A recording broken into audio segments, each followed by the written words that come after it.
Tightly squeezing Kayla's nostrils closed, the hooded figure poured the last of the second glass of opioid-laced milk down her throat and threw the cup across the floor of the abandoned basement. Kayla slumped forward, hands tied behind the chair, her body colliding with the cement floor. Blood oozed from her head. Ignoring the non-stop buzzing of her cell phone, the assailant shuffled up the basement stairs and outside. Driving away from the scene, Kayla's captor ripped off latex gloves and tossed them out the window. Sarah Golden slammed her fist down on her desk. This was the 10th time she had left a message for Kayla in the past hour. She checked the time. 10:30 p.m. Another exciting Saturday night for me, she muttered. It was far too late to be at her office on a weekend, but it was the only time she could get her desk work done at the transplant center without countless interruptions and meetings. She shut down her computer and left her office in an angry huff. When she got home, Sarah poured herself a glass of Merlot and soaked in her hot tub. At least I have Sunday dinner with Jackie and Laura to look forward to, she thought. Early Sunday night, Sarah was heading out of her San Francisco apartment when her cell phone rang. She glanced at the caller ID and saw that it was her boss, Dr. Bauer, the chief of the San Francisco Global Organ Transplant Institute. Hi, Dr. Bauer. What's up? Hi, Sarah.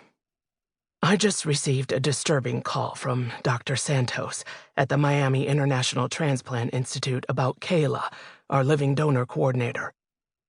Dr. Bauer seemed to be struggling to get the words out. Sarah rarely heard him sound so shaken. What happened? I know she was checking on her grandmother in Miami. She's been ill for a long time. Dr. Bauer continued. She was brought into the Miami ER yesterday with an opioid overdose and was declared brain dead. Santos just transplanted her liver and both of her kidneys into recipients.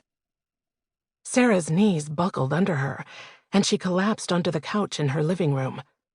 Oh my God, I can't believe this. I knew we were getting more organs from the opioid crisis, but I never thought it would be from one of our own.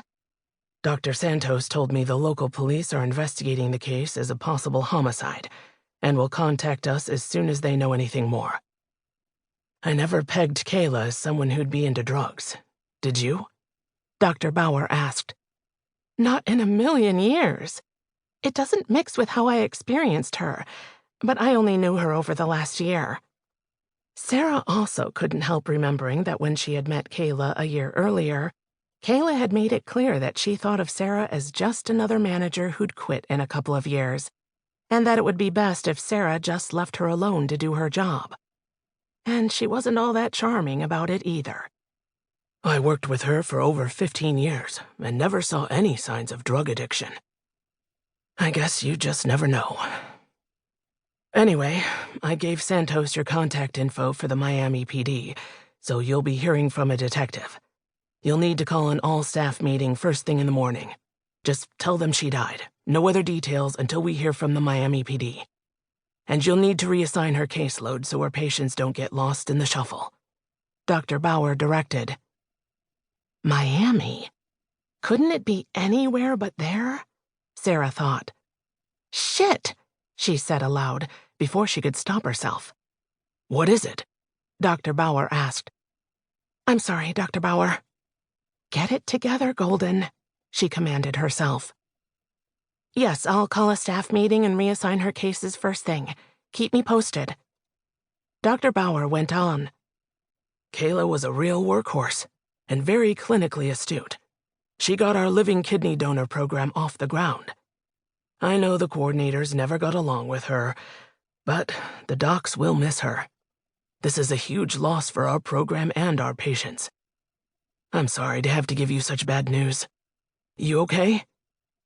I've never encountered this type of situation before, but I'm okay. I'll see you tomorrow and let you know how the staff meeting goes. Good night, Dr. Bauer. Good night, Sarah.